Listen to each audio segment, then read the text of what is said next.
ನಿನ್ನೆ ಸಂಜೆ ಸುಮಾರು 6 ಗಂಟೆ ಬರ್ಮ್ಯಾನಟ್ಟಿ ಊರಲ್ಲಿ ಭೀಮಪ್ಪ ತಂದೆ ಯಲ್ಲಪ್ಪ ನಾಯಕ್ ಇವರ ಮನೆ ಮೇಲೆ ಕೆಲವು ಜನ ಹೋಗಿ ಅವರ ಮೇಲೆ ಒಂದು ಮಾರಣಾಂತಿಕ ಹಲ್ಲೆ ಮಾಡಿದ್ದಾರೆ ಮತ್ತು ಅವರ ಪ್ರಾಪರ್ಟಿಗೆ ಕೂಡ ಡ್ಯಾಮೇಜ್ ಮಾಡಿದ್ದಾರೆ. ಅವರು ಇವತ್ತು ದೂರು ನೀಡಿದ್ದಾರೆ. ಆ ದೂರಿನ ಆಧಾರದ ಮೇಲೆ ನಾಗರಾಜ್ ಬಾಳಪ್ಪ ನಾಯಕ್, ರವಿ ಬಿಜ್ಗಟ್ಟಿ, ಈಶ್ವರ್ ಶಿವಪ್ಪ ಮತ್ತು ಇತರರು ಇವರ ಮೇಲೆ ಪ್ರಕರಣ ದಾಖಲು ಮಾಡಲಾಗಿದೆ. ಇದರಲ್ಲಿ ಯಾರಿಗೆ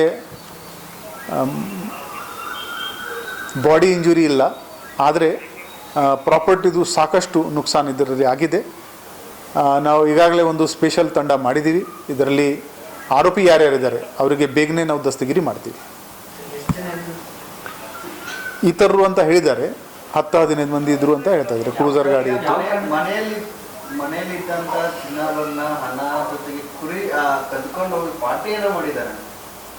ಅದು ದೂರಲ್ಲಿ ಹೇಳಿದ್ದಾರೆ. ಆ ಎಲ್ಲ ಈಗ ತನಿಖೆಯಲ್ಲಿ ವಿಚಾರ ಹೊರಗಡೆ ಬರುತ್ತೆ.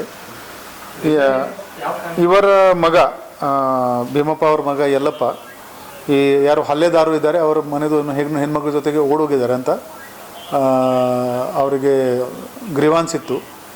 ಅದರಿಂದ ಇವರು ಹೋಗಿದ್ದಾರೆ. ಯಾರು ಕಾನೂನು ಅವರ ಕೈಯಲ್ಲಿ ತಗೊಂಡಿದೆ ಅವರ ಮೇಲೆ ಖಂಡಿತವಾಗಿ ಕ್ರಮ ಆಗುತ್ತೆ. ಇದರಲ್ಲಿ ಯಾರ್ಯಾರು ಭಾಗಿದ್ದಾರೆ ಅವ್ರಿಗೆಲ್ಲರಿಗೂ ದಸ್ತಗಿರಿನೂ ಮಾಡ್ತೀವಿ. ಅದು ಎಲ್ಲ ನಾವು ತನಿಖೆಯಲ್ಲಿ ಬರುತ್ತೆ. ಈಗ ಟೂ ಅರ್ಲಿ, ಈಗ ಜಸ್ಟ್ 2 ನಿಮಿಷ ಮುಂಚೆ FIR ಆಗಿದೆ. ಎಲ್ಲ ಡೀಟೇಲ್ಸ್ ಆಮೇಲೆ ತನಿಖೆ ಮಾಡಿದ ಮೇಲೆ ನಾವು ಮಾತಾಡ್ತೀವಿ.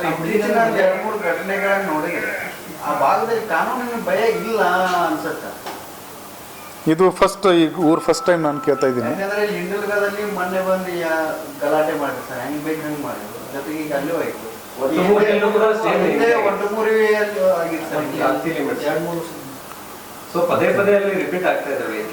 ಇದು ಮಾರೇಹಾಳ್ ಲಿಮಿಟ್ಸ್ ಇದೆ. ಇದು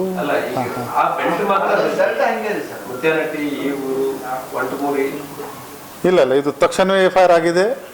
ಆ ದಸ್ತಗಿರಿ ಕೂಡ ನಾವು ಬೇಗನೆ ಮಾಡ್ತೀವಿ. ಬರೋ ದಿನಗಳಲ್ಲಿ ಈ ಥರ ಘಟನೆ ಆಗಬಾರ್ದು. ಆ ದಿಕ್ಕಿನಲ್ಲಿ ಕೂಡ ನಾವು ಕ್ರಮ ಜರುಗಿಸ್ತೀವಿ. ಇವರ ಮೇಲೆ ನಾವು ರೌಡಿ ಶೀಟ್ ಕೂಡ ಓಪನ್ ಮಾಡ್ತೀವಿ.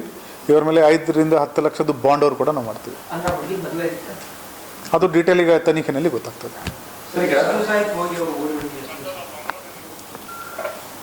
ಈ ಘಟನೆ ನಿನ್ನೆ ಆಗಿದೆ, ಇದು ಹೊಡೆದಾಟ. ಅದು ಬಾಕಿ ಡೀಟೇಲ್ಸ್ ತನಿಖೆ ಆದಮೇಲೆ ಹೇಳ್ತಾರೆ.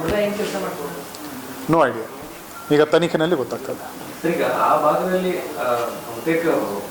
ಸಣ್ಣ ಪುಟ್ಟ ವಿಚಾರಕ್ಕೂ ಮನೆಗೆ ಹೋಗಿ ಅಟ್ಯಾಕ್ ಮಾಡಿದಂಥ ಗಲಾಟೆಗಳು ಇತ್ತೀಚೆಗೆ ಆಗ್ತಾ ಇದ್ದಾವೆ.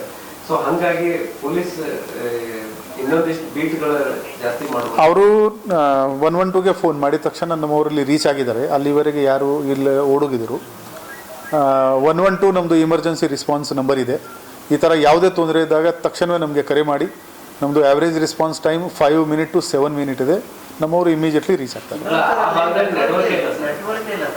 ಹೌದು, ಸ್ವಲ್ಪ ಜಾಗ್ರಫಿಕಲಿ ಕೆಲವು ಜಾಗಗಳು ರಿಮೋಟ್ ಇರೋದ್ರಿಂದ ನಮ್ಮ ರೆಸ್ಪಾನ್ಸ್ ಟೈಮ್ ಸ್ವಲ್ಪ ಅಲ್ಲಿ ಡಿಲೇ ಆಗುತ್ತೆ.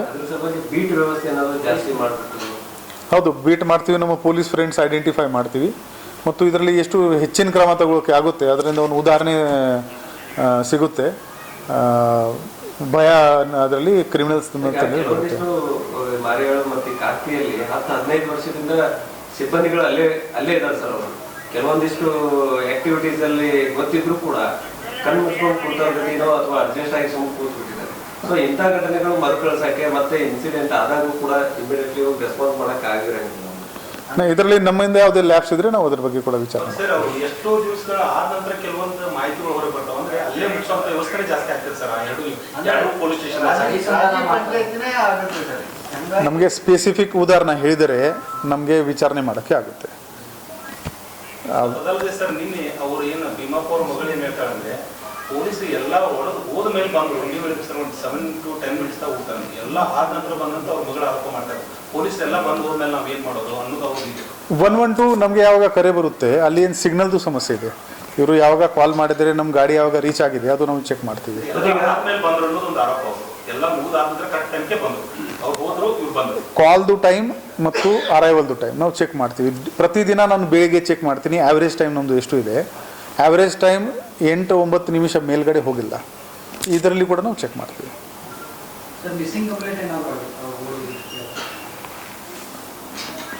ಅದು ನಾನು ಚೆಕ್ ಮಾಡಿಸ್ತೀನಿ.